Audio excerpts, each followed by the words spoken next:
Simple vegetable noodles. അപ്പോൾ അതിനായി ഒരു പാനിലേക്ക് നൂഡിൽസ് കുക്ക് ചെയ്യാൻ ആവശ്യത്തിനുള്ള വെള്ളം ഒഴിച്ച് പാകത്തിനുള്ള ഉപ്പും കുറച്ച് സൺഫ്ലവർ ഓയിലും ഒഴിച്ച് നന്നായി ഒന്ന് മിക്സ് ചെയ്തെടുക്കുക. നമ്മൾ മാഗിയുടെ വെജി മസാല നൂഡിൽസ് ആണ് എടുത്തിരിക്കുന്നത്. അപ്പോൾ വെള്ളം ഒന്ന് തിളച്ച് വരുമ്പോൾ നൂഡിൽസ് ഫുള്ളായിട്ട് ഇതിലേക്ക് ഇട്ട് കൊടുക്കാം. പെട്ടെന്നുള്ള തീരുമാനമായതുകൊണ്ട് ഗ്രീൻ പീസ് നേരത്തെ വെള്ളത്തിലിട്ട് വെക്കാൻ പറ്റിയില്ല. അതുകൊണ്ട് കുറച്ച് നേരം ഒന്ന് വെള്ളത്തിലിട്ട് ഇതിലേക്ക് അങ്ങിട്ട് കൊടുക്കാം. നമുക്ക് നോക്കാം ഇത് കുക്കായി വരുമോന്ന്. ഒട്ടും മെനക്കേടില്ലാതെ വളരെ പെട്ടെന്ന് ഉണ്ടാക്കാൻ പറ്റിയ ഒരു ഐറ്റം ആണല്ലോ ഈ നൂഡിൽസ്. പിന്നെ അതിലേക്ക് നമ്മുടെ കയ്യിലുള്ള ഇതുപോലുള്ള എന്തെങ്കിലുമൊക്കെ ഐറ്റംസ് ആഡ് ചെയ്ത് കൊടുക്കുവാണെങ്കിൽ സംഭവം കുറച്ചുകൂടെ ഉഷാറാവും. ഞാനിപ്പോൾ ഇവിടെ എടുത്തിരിക്കുന്നത് ക്യാബേജും ക്യാരറ്റും ക്യാപ്സിക്കോ ആണ്. എൻ്റെ കയ്യിലുള്ളത് ഇതൊക്കെയാണ്. ഇനി നിങ്ങൾക്ക് വേണമെങ്കിൽ ഇതിലേക്ക് ബ്രൊക്കോളി ആഡ് ചെയ്ത് കൊടുക്കാം. നല്ലൊരു ഓപ്ഷനാണ്, ഹെൽത്തിയുമാണ്.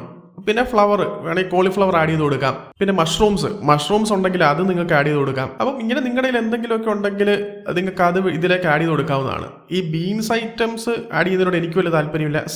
സെലറി നല്ലൊരു ഓപ്ഷനാണ്, അത് വേണമെങ്കിൽ ആഡ് ചെയ്ത് കൊടുക്കാം. ഇനി ഇതൊക്കെ ഒന്ന് സോട്ട് ചെയ്തെടുക്കാൻ വേണ്ടി ഒരു പാനിലേക്ക് കുറച്ച് സൺഫ്ലവർ ഓയിൽ ഒഴിച്ച് 2 വെളുത്തുള്ളി ചെറുതായി അരിഞ്ഞതും ഇട്ട് ഇതിലേക്ക് നമ്മൾ കട്ട് ചെയ്ത് വെച്ചിരിക്കുന്ന ക്യാബേജും ക്യാരറ്റും ക്യാപ്സിക്കോ ഇട്ട് ചെറുതായി ഒന്ന് സോട്ട് ചെയ്തെടുക്കാം. ഒരുപാട് അങ്ങ് വഴട്ടൊന്നും വേണ്ട, ചെറുതായിട്ടൊന്ന് സോട്ടായി കിട്ടിയാൽ മതി. ഓൾറെഡി നമ്മൾ നൂഡിൽസിനകത്ത് ഉപ്പ് ചേർത്തിട്ടുണ്ട്. അപ്പം ഇതിനാവശ്യമായ മാത്രം ഉപ്പും കുറച്ച് കുരുമുളക് പൊടിയും ചേർത്ത് നന്നായി ഒന്ന് മിക്സ് ചെയ്തെടുക്കുക.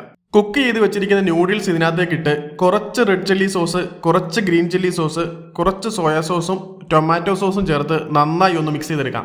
ഇതിലേക്ക് നമുക്ക് നൂഡിൽസിന്റെ കൂടെ കിട്ടുന്ന ആ മസാലപ്പൊടി ഉണ്ടല്ലോ, വേണേ മാത്രം അതുകൂടി ഇട്ട് അടിപടലം നന്നായി ഒന്ന് ഇളക്കിയെടുക്കാം. നമുക്ക് ഈ നൂഡിൽസിന്റെ ഡിഷസ് ഒക്കെ ഉണ്ടാക്കാൻ എപ്പോഴും നല്ലത് നമ്മുടെ മാർക്കറ്റിലൊക്കെ അവൈലബിൾ ആയിട്ടുള്ള പ്ലെയിൻ നൂഡിൽസ് ആണ്. അതാകുമ്പോൾ നമുക്കൊരു റെസ്റ്റോറൻറ്റിൽ നിന്ന് കഴിച്ചൊരു ഫീലും കിട്ടും. ഇനി ഇത് സർവ് ചെയ്യാൻ ആവശ്യമായ ഒരു പാത്രത്തിലേക്ക് മാറ്റാവുന്നതാണ്. ട്രൈ ചെയ്ത് നോക്കി ഫീഡ്ബാക്ക് അറിയിക്കുക. ബൈ ഫ്രം അജൂസ് ഫുഡ് ഹാബിറ്റ്സ്.